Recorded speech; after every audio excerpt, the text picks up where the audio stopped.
Hello and welcome back to Redirecting. I have a viewer by the name of David that shares stories with me, and he shared this story with me in which I want to speak on this because I actually talked about it a few years back, and this is an update to this particular story. And as you can see from the title, it says, "The Sperminator's 50th baby mama is a homeless 18-year-old from Harlem."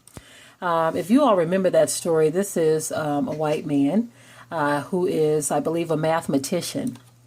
And he donates his sperm for free. And women just line up to be the next baby mama. Okay. Many of them have been black females. Okay. He's a math professor. Anyway, I'm going to read a little bit of the story. And then, of course, I'm going to get into my commentary. It says, "The Sperminator strikes again, this time donating his seed to an 18-year-old who lives in an East Harlem shelter. Her daughter, due July 12th, will make it number 50 for the serial sperm donor.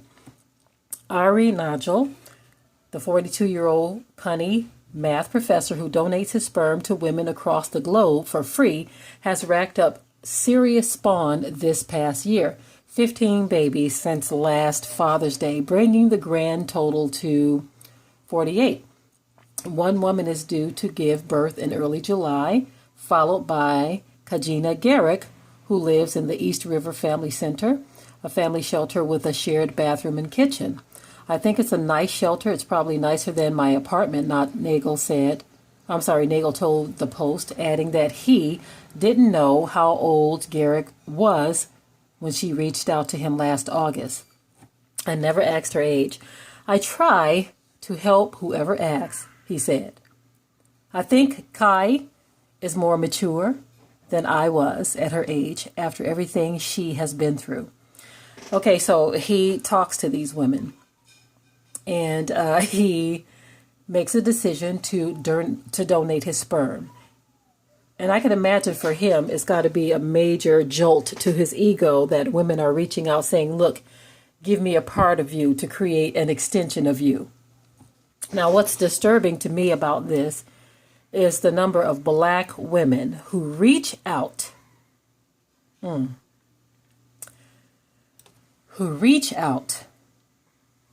this man to father their children. It's like it's a game to these people. I feel like it's a game because you are going to a man who is of another race because you want to have an exotic baby. That's how a lot of black women view having mixed children. They view it is what it is, family. They view it as having an exotic child. They don't want a child that is black, that looks like them. They want a child that looks exotic. That to me is one of the clearest cases of low self-esteem that you can imagine. This man, to him, it's a game too. And I do believe that he believes he's performing a great service. He believes that he's performing a great service by giving women children who want them. Now, he's seeing in this picture that is shown on the screen as having on a t-shirt that says "Super Dad." So to me, that again shows that this is a big game to him. There's not going to be a relationship with these children, in which I don't expect it to be. I mean, if you are donating sperm to a sperm bank, there is no woman out there, in my opinion, who should expect you to want to be in the life of these children. You don't know these women. There are just many of them. If a man gets up to 100 donations and babies that are born as a result of it, he shouldn't be expected to be a father to these children. That wasn't what he signed up for. He doesn't have a relationship with these women. He don't know them. They live around the world. Should he be expected to travel the globe, become a globe trotter because these women decided that they wanted his sperm? But back to the whole idea of these black women who are doing this. It's amazing to me that we are so downtrodden in our minds to where we think that it is an improvement to create children that don't look like us.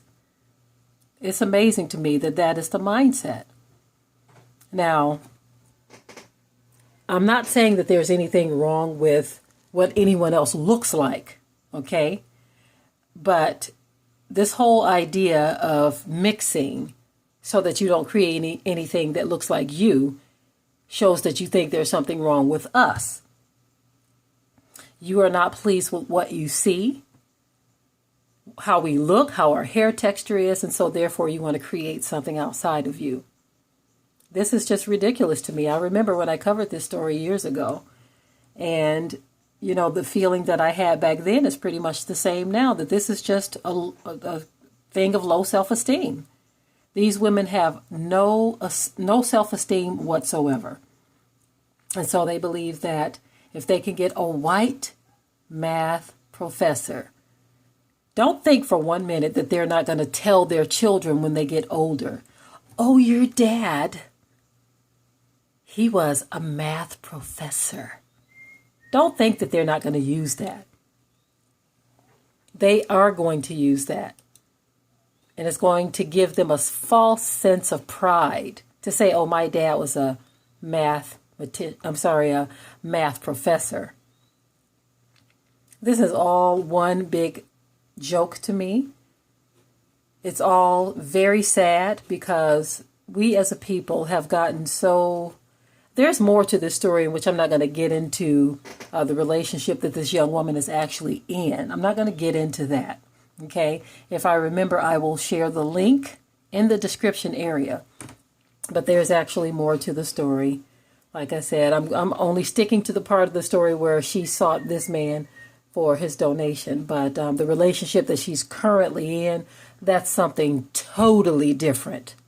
But this low self-esteem thing that we have going on, some of us don't see a problem with it. We think that it's okay, but it's another one of those things where we are the laughing stock of the world. The scripture tells us that this would be the case, where they would be hissing at us and saying, a shaking of the head is what it said. Almost like, Look at them. For those of you who don't know what I'm talking about, we have a documentary, part 5 of White It Out. White It Out, part 5, talks about the curse of generational curses. And it gets into how these other nations look at us, how they deal with us, how they actually frown on us, how they ridicule us. It gets into all of that. And it gets into how the curses cling to us, like it was prophesied that they would cling to us as a sign of who we are. And this, to me, is another one of those situations where this young woman believes that getting a donation from Mr. Super Dad, whom they have called the Sperminator, she believes that that is going to improve her child's DNA. All right. I think that's enough of this story. If you want to get more, go to the link in the description area, if I remember to put it there, and you can follow up with the rest of this young lady's story there. With that, I will say shalom.